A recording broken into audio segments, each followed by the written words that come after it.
शदीद गर्मी और खबस में बिजली की तवील लोड शेडिंग के खिलाफ अलियान इस्लामगढ़ का पारा हाई हो गया।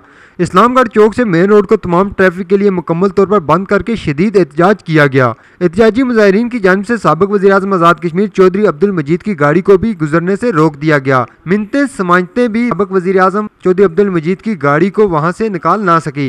एहतजाजी मुजाहिरीन से मुज़ाकरात के लिए मीरपुर से इस्लामगढ़ पहुँचने वाले असिस्टेंट कमिश्नर को भी नाकामी का सामना। बिफरे एहतजाजी मुजाहिरीन ने असिस्टेंट कमिश्नर मुनीर क्रैशी पर दावा बोल दिया और बगैर मुज़ाकरात किए असिस्टेंट कमिश्नर ने अपनी सरकारी गाड़ी को छोड़कर प्राइवेट गाड़ी में मौका से निकलने में ही गनीमत जानी।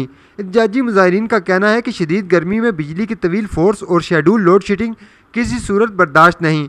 अगर बिजली की लोड शेडिंग खत्म ना की गई तो आइंदा के लिए इससे भी सख्त लायामल तय किया जाएगा।